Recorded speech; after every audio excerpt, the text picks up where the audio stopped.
students, today we will discuss on the working of function generator. Function generator is a device which is used in many applications to generate many signals in a laboratory. For example, this function generator can generate sinusoidal wave, square wave and triangular wave. The function generator used in laboratory to generate the signals artificially. So let us see the principle of this function generator. The function generator has a frequency dial network. This frequency dial network consists of a potentiometer that will vary to control the frequency control circuit. Frequency control circuit uses some switching arrangement so that it regulates the two types of constant current source, one at the upper side and one at the lower side. So this frequency control regulates the constant current sources. Constant current source is connected to a circuit which is called an integrator.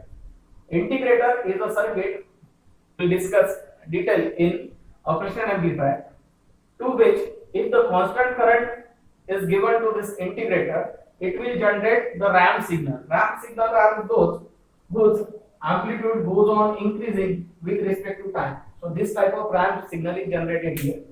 After that, this integrator circuit is connected to voltage comparator multivariator. Here the comparison is done here. In the comparator, it has a predetermined voltage level with which the output of integrator is compared. And if the voltage exceeds the predetermined level, the comparator will changes its state. For example, if right now the state of this comparator is, for example, it is low, and if it is changes to high, then up to now the current from the upper constant current source was on. But as soon as the comparator changes the state, the upper comparator will be turned on and the lower comparator it will be turned on. Now what will happen here? The current through the integrator will be reversed, and due to which when positive ramp was generating at that time when upper constant current source was on, now the ramp will be generated like this. So due to reverse current, the integrator will changes its output. Again, after comparison, this will again switches the state. Now right now lower constant current source will be off and upper constant current source will be turned on. Now again the current will be in the forward direction through the integrator, and again the positive ramp will be generated. So in this way continuously positive and negative ramp will be generated, which drives the comparator. Comparator continuously changes the state from low to high. So in this way here we are generating a triangular wave at the output of integrator and a square wave at the output of comparator multivariator. Similarly, same output of integrator, it is connected to a wave shaping circuit. This wave shaping circuit uses resistor and diodes which changes the shape of triangular wave. So here by using appropriate value of diodes and resistor, this triangular wave it will be converted into sinusoidal wave. So here in the function generator we can have square wave, triangular wave and sinusoidal wave at the same time. So this circuit it is generating this type of signal. So it is also called a signal generator, whose frequency can be changed using this frequency dial. Then if the output of this square wave, triangular wave and sinusoidal wave, if another amplifiers are used, we can adjust the gain so that the amplitude of each signal can be changed. So by using function generator we can generate any signal whose frequency and amplitude can be varied. This is the principle of function generator. Now let us see what are the applications of function generator.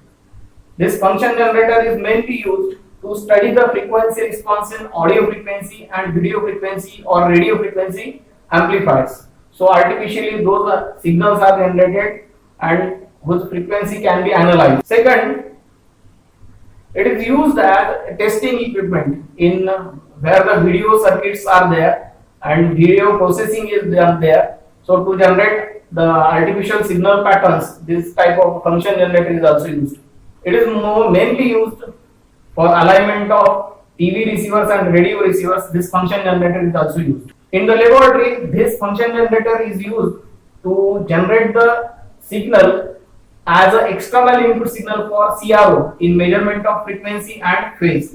This function generator generates sinusoidal wave, triangular wave and square wave in from low hertz to certain kilohertz. So that is the main application we use in laboratory.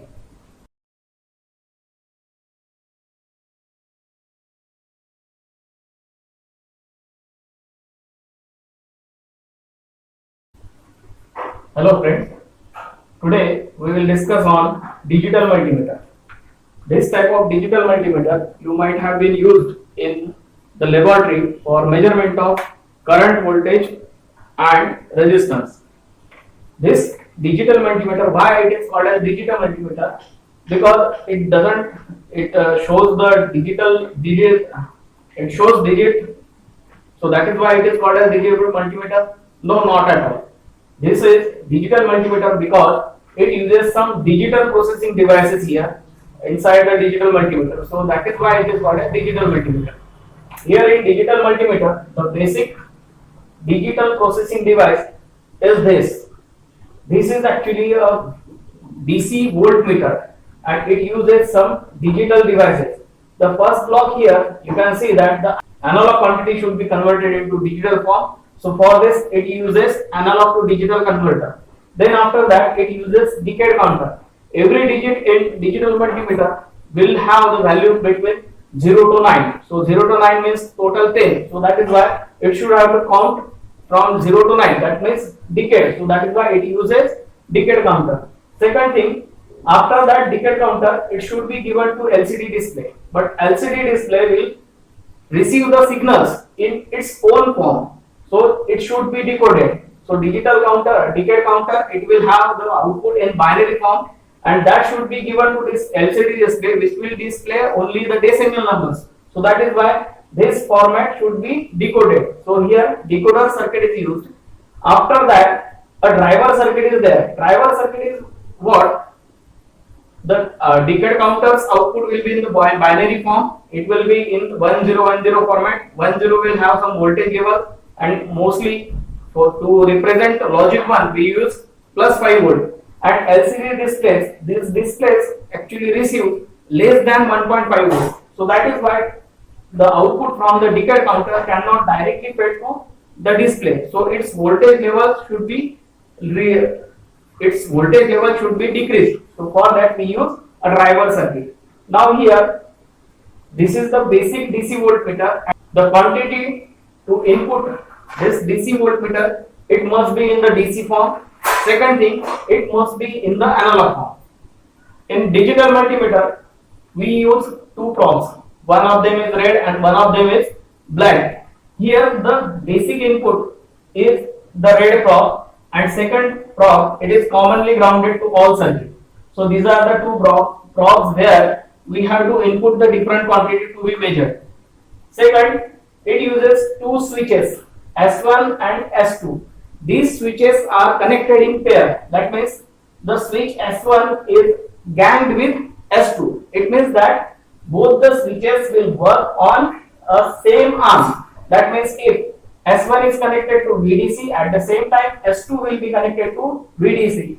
In the same way, if this switch or the arm is at VAC, then second switch arm will be also at VAC. So this form a gang of switches. So these are connected in gang. These are connected in gang type. So that's why they are called as gang switches. First of all, let us see how DC voltage is measured. First of all, we have to set the range on VDC. After that, every DC voltmeter it will have some ranges. Ranges means suppose we have selected a range between 0 to 20. That means the maximum permissible voltage here should be 20. So for that, the attenuator circuit is used. So it will limit the voltage. After attenuation, it will directly go to the AD converter and will be displayed by LCD display. So here no conversion, further conversion has to be done because this requires a DC value and we are inputting on the DC value directly. So only attenuator circuit is used here. Second, for measurement of AC, what we have to do, we have to keep the ranges, keep the switch at VAC point. So here the switch S1 will be connected to VAC, at the same time S2 will be connected to VAC also.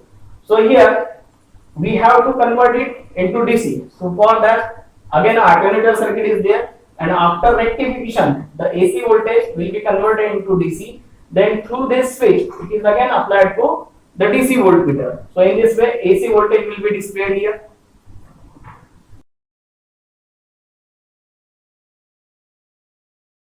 For current measurement, this switch S1 will be connected at I point, then through current to voltage converter it is connected to I. Here through switch S2 it will given to again to DC voltmeter. Here the current to be measured, it is first converted into the voltage form, and this voltage is directly fed to the DC voltmeter. So in this way that will show the DC value and it will be proportional to the current inputted at the inputs. Next thing, to measure the resistance.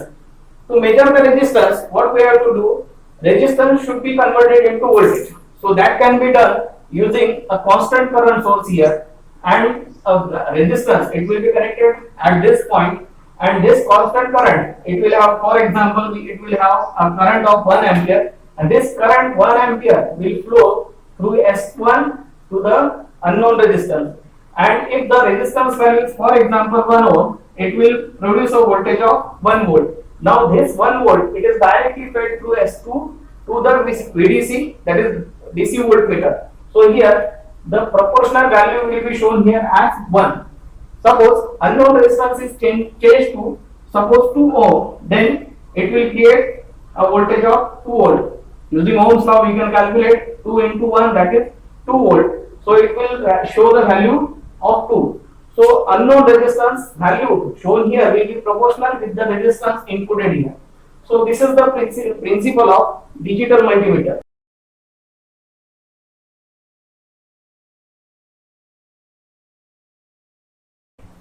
The advantages of digital multimeter over analog multimeter are many. Analog multimeter uses bulky devices inside it, but in digital multimeter it uses only digital processing. Its voltage parameters or voltage requirement, power requirement is very less. Now let us see the advantages of digital multimeter or analog multimeter. The first advantage is it removes parallax error. What do you mean by parallax error? Parallax error means in analog meter it uses a round half circle scale here and a pointer is shown here. If I observe this reading from the top, it will be shown on suppose 2. But if I observe it from my left hand side, this needle will be shown at 2.5. So this is the error. So while taking the reading from analog meter, we have to keep our side parallel to it. But here in digital multimeter, these digits will be shown here, and from anywhere they will show the same type. So this is what parallax error is.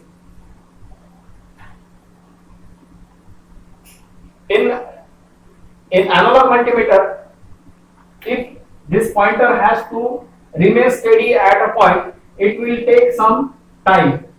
But here in digital multimeter, the directly digit will be shown here. So the reading speed in digital multimeter is more. In digital multimeter, the input impedance means the probes where they are connected, the resistance of the all circuit inside the digital multimeter from this probe will be called as input impedance. So this input impedance of this meter is very high, due to which loading effect is less. While as compared to analog multimeter, it uses coil for deflecting or for deflection of the pointer. So that is why the input impedance of the analog meter is very less. So due to which it will load, and when it load, it will show the errorful readings. In analog multimeter, where the input quantity is to be included, there two point of contacts are shown here. One is denoted by plus sign and another is by negative sign. Here to connect any analog meter, we have to bother about the polarity. So positive should be connected to positive, negative should be connected to negative. If reverse voltage are connected, then it will show the zero value on the reading scale. So here in digital multimeter, if this reverses, it will show negative value with the voltage or any quantity. So here autopolarization is there in digital multimeter, while in analog multimeter the input quantity should be connected in the prescribed connection only.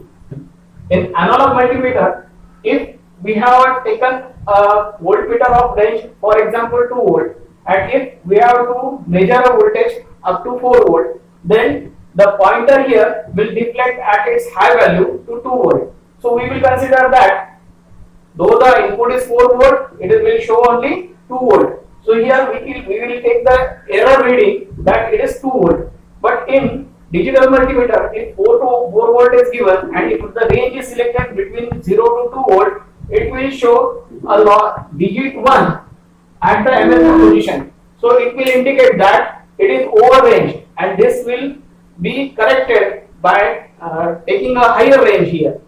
This digital multimeter can measure the voltage up to certain millivolt also. Next, the digital multimeter can measure the resistance from certain ohms to 20 mega ohms. So this much higher resistance can be measured using digital multimeter. The output of digital multimeter, it is suitable to store it in digital form because the processing here in the digital form, so we can store it for digital calculations also. Last one, it has less power consumption, its size is very small, its weight is very less, and high resolution, so that the readings are perfect and accurate. So these are the advantages of digital multimeter.